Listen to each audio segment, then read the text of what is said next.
සභාපතිතුමනි කතාව පටන් ගන්නකොට මම හිතන්නේ අද උදේවරුේ විපක්ෂ නායකතුමා අතින් වැරදි ප්‍රකාශයක් සිද්ධ වුණා නීතිඥ සංගමයේ විසින් එතුමාට එවලා තියෙන ලිපිය ගැන. මේ ලිපිය මාධ්‍යවල පළ කරලා තිබුණා. ඒ ලිපියේදී එතුමා කිව්වා වෙලාව සම්බන්ධයෙන් විතරයි නීතිඥ සංගමයේ ප්‍රශ්නයක් තිබ්බේ කියලා පාර්ලිමේන්තුවට එන එක ගැන. මම හිතන්නේ මේක නීතිඥ සංගමයේ විසින්ම පැහැදිලි කරලා සමාජයට මේ ක්ලියර් කරන්න ඕන දෙයක්. නමුත් මේ ලිපිය බැලුවම අපිට පේන දේ තමයි මේ ලිපියට අනුව නීතිඥ සංගමයේ විශේෂයෙන්ම ඉල්ලලා තියෙනවා ආණ්ඩු පක්ෂයේ සහ විපක්ෂයේ මන්ත්‍රීවරුන් දෙපාර්ශ්වයෙන් සහභාගී වෙන්නේ නැත්නම් එතුමන්ලා කැමති නැහැ කියලා මෙවැනි සාකච්ඡාවකට සම්බන්ධ වෙන්න. ඒ නිසා අපි අවධාරණය කරන්න කැමති නීතිඥ සංගමයටත් අපි බොහොම ගරුත්වයෙන් මතක් කර දෙන්නට කැමති මේ පාර්ලිමේන්තුව තුළ මේ වන විට ආණ්ඩු පක්ෂයේ සහ විපක්ෂයේ කිසිදු එකඟතාවයක් නැහැ නීතිඥ සංගමයේ සමග කිසිදු සම්මන්ත්‍රණයක් හෝ සාකච්ඡාවක් කිරීමට. ඒක නිසා එතුමන්ලා මේ 2026 අගෝස්තු 4 වෙනි ලිපියේ දක්වා ඇති ස්ථාවරයේම එතුමන්ලා අදත් ඉන්නවා ඇති කියලා අපි බලාපොරොත්තු වෙනවා. ඒ වගේම අපි මතක් කර දෙන්නට ඕන මම හිතන්නේ අපිත් මේක තේරුම් ගන්නට ඕන පාර්ලිමේන්තු මන්ත්‍රීවරුන් හැටියට ඕනම කෙනෙකුට මන්ත්‍රීවරුන්ට මන්ත්‍රීවරයන්ට යෝජනා කිරීමට පුළුවන්. මොකද අපි ඡන්දය දීලා නීති සම්මත කරන නිසා සහ ව්‍යවස්ථා සංශෝධනයක් වෙන දෙයක් ඉතාමත් බරපතල නීති සංශෝධනයක් නිසා ඕනම කෙනෙකුට ඒ සම්බන්ධයෙන් තමන්ගේ අදහස් යෝජනා මන්ත්‍රීවරුන්ට මන්ත්‍රීවරයන්ට ලබා දෙන්නට පුළුවන්. නමුත් පාර්ලිමේන්තුවේ මන්ත්‍රීවරුන් මන්ත්‍රීවරයන් එක තැනකට කැඳවලා පාර්ලිමේන්තුව තුලදී සම්මන්ත්‍රණයක් කරලා ඒකට තමන්ගේ අදහස් පළ කිරීම වැනි සුවිශේෂී වරප්‍රසාද කිසිදු සංගමයකට ලබා දීම සුදුසු නැහැ කියන එක තමයි සභාපතිතුමනි අපේ මතය වෙන්නේ. මොකද ඒක ගොඩක් ජනතාව ලංකාවේ ඉන්නවා. හැමෝටම ප්‍රශ්න තියෙනවා. හැමෝටම කියන්න දේවල් තියෙනවා. සහ උන් එක කියන විදිහකුත් තියෙනවා. ඒක හින්දා අපි යෝජනා කර සිටිනවා එවැනි ආකාරයකට නීතිඥ සංගමයේ මතය ප්‍රකාශ කරනවා නම් හොඳයි කියන එක. සහ පසුගිය මාස කිහිපය තුළම මම හිතන්නේ නීතිඥ සංගමයේ සභාපතිතුමා ඇතුළු අනිකුත් නීතිඥවරුන් විශේෂයෙන් මාධ්‍ය තුල මේ සම්බන්ධයෙන් අදහස් පළ කරලා තියෙනවා. ඒ සම්බන්ධයෙන් උන්ගේ අදහස වරින් වර ප්‍රකාශ කරලා තියෙනවා. මාධ්‍ය නිවේදන දාලා තියෙනවා. ඒකින්ද අපි ඒ ගැන දැනුවත්. නමුත් රජයේ මන්ත්‍රීවරුන් හැටියට අපිට නිශ්චිත අදහසක් තියෙනවා මේ ව්‍යවස්ථා සංශෝධනය ගැන. අපිට නිශ්චිත ස්ථාවරයක් තියෙනවා මේ ව්‍යවස්ථා සංශෝධනය ගැන. ඒ ස්ථාවරය වෙනස් කිරීමට හැකි කිසිදු තර්කයක් මේ වනතෙක් නීතිඥ සංගමයේ විසින් පළ කරලා තියෙන කිසිම අදහසක නැහැ කියන එකත් අපි පෙන්වා දෙන්නට ඕන. විශේෂයෙන්ම අධිකරණයේ ස්වාධීනත්වයේ සම්බන්ධයෙන් නීතිඥ සංගමයේ සහ විපක්ෂයේ මන්ත්‍රීවරුන් මේ පළ කරන අදහස් අපි හිතනවා මේ සභාපතිතුමනි නිශ්චිත වශයෙන්ම මොකක්ද මේ අධිකරණයට සිදු වෙලා තියෙන හානිය අධිකරණයේ ස්වාධීනත්වයේ මොන ආකාරයකින්ද මේ සංශෝධනය හරහා බාධා වෙන්නේ කියන එක මේ මහත්වරු පැහැදිලිව ප්‍රකාශ කරන්නට ඕන.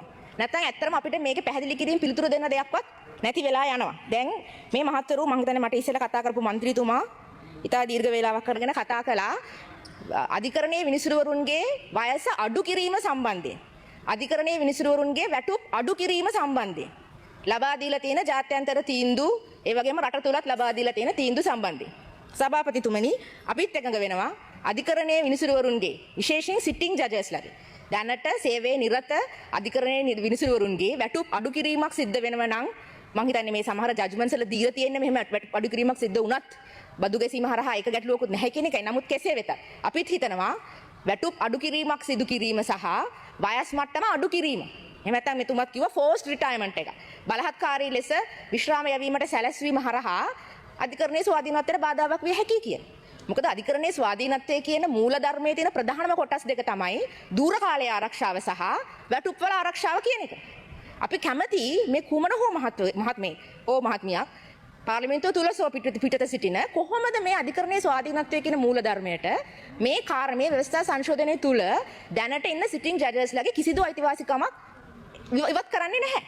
කිසිම අයිතිවාසිකමක් ඉවත් කරන්නේ නැහැ. උන්ගේ වැටුප් අඩු කරන්නේ නැහැ. උන්ගේ දූර කාලය අඩු කරන්නේ නැහැ. එතකොට අධිකරණයේ ස්වාධීනත්වයේ සම්බන්ධව තියෙන සම්මත අදහස් පද්ධතියට අනුව I'm not willing to give my time, Chairman.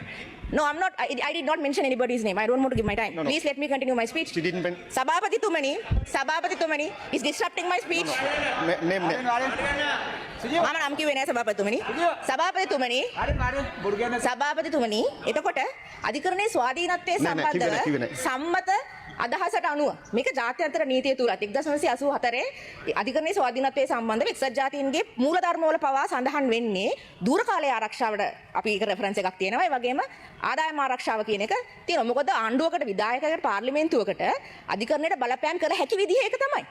දැනට වැඩ කරන මිනිසුරුවරයෙක්ට බලපෑමක් කළ හැකි විදිහ තමයි ඔවුන්ගේ දූර කාලය අඩු කිරීම. එහෙම නැත්නම් වැටුප් අනාරක්ෂිත කිරීම. ඒක තමයි ශිලානි බණ්ඩාරනායක මහත්මියට උනේ. ඒක තමයි ශ්‍රාණි බණ්ඩාරනායක මහත්මියගේ සේවය නිසි කාලයට පෙර අවසන් කිරීම සම්බන්ධයෙන්. ඇත්තටම ව්‍යවස්ථාව තුල ඉම්පීච්මන්ට් එකක් කරලා අග්‍රවිශකාරවරයාව ඉවත් කිරීමේ හැකියාව තියෙනවා. නමුත් එහෙම කරද්දී නිසි පටිපාටියකට අනුව සිද්ධ කරන්නට අවශ්‍යයි. එතුමියගේ ඒ සේවය අවසන් කිරීම නිසි පටිපාටියකට සිද්ධ වුණේ නැහැයි කියන කාරණේ තමයි ඒ වෙලාවේ අධිකරණයේ ස්වාධීනත්වයේ සම්බන්ධව මතුවෙච්ච ගැටලුව. ඒක නිසා අපිත් කැමති මොකද මේ පාර්ලිමේන්තුව තුල නිසියාකාරයෙන් මේ විවාදය සිද්ධ කිරීමට අපේ විරුද්ධත්වයක් නැහැ. මේ ගැන කරුණු කතා කිරීමට අපේ විරුද්ධත්වයක් නැහැ.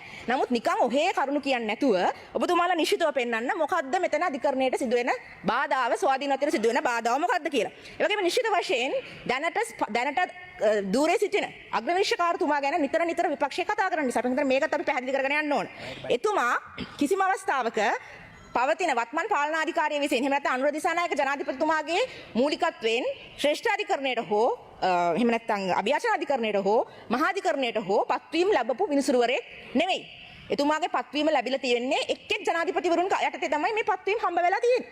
එතකොට එතුමාව අග්‍රනිශ්චකාර ධූරයට පත්වන්නේ ජ්‍යෙෂ්ඨත්වයේ මත පමණයි.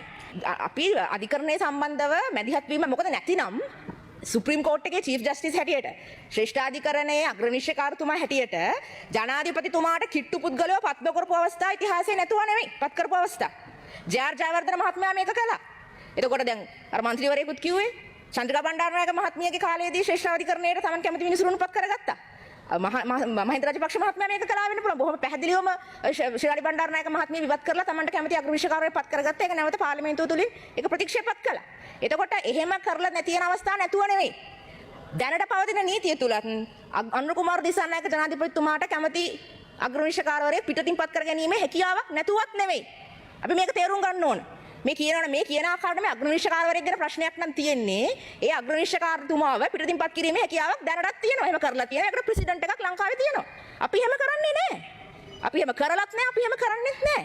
දැන් මේ අවුරුදු දෙකකට අග්‍රනිශ්චකාරතුමා ඇතුළු සුප්‍රීම කෝර්ට් එකට අවුරුදු දෙකක විශ්‍රාම වයස් දික්කිරීමක් ලැබුණාට පස්සේ ඊතුරු අවුරුදු දෙකට ශ්‍රේෂ්ඨාධිකරණයට කිසිම මේ විනිසුරුවරයෙක් පත් කිරීමේ හැකියාව ජනාධිපතිතුමාට හම්බ වෙන්නේ නැහැ. අපිවම ලොක් කරලා තමයි අපි මේ එක්ස්ටෙන්ෂන් එක කරන්නේ. ශ්‍රේෂ්ඨාධිකරණයට විතරක් නෙවෙයි අභියාචනාධිකරණයට මහාධිකරණයට දිස්ත්‍රික් උසාවිවලට සහ මහේස්ත්‍රාත් අධිකරණයට.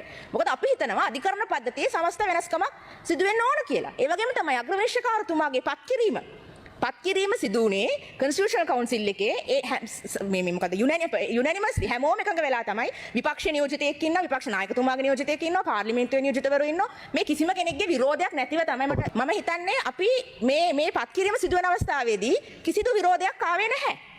ඒ පත් කිරීම සිදු වෙන අවස්ථාවේදී එන්නේ නැති විරෝධය අග්‍රවේශක එතකොට සාධාරණ. එතකොට සියලුම ආකාරයකින් ඉම්පාර්ෂල් එහෙම නැත්නම් පාර්ශවීය නොමැති විනිසුරුවරයෙක් එකපාරටම කොහොමද මේ අසාධාරණ මේ පාර්ශවීය විනිසුරුවරයෙක් හැටියට සමාජයට ඉදිරිපත් කරන්නේ? ඊටාම නරක ආකාරයට තමයි මේ අග්‍රවේශකාරතුමාට මේ පාර්ලිමේන්තුව සහ සමහර නීතිඥවරු සලකන්නේ.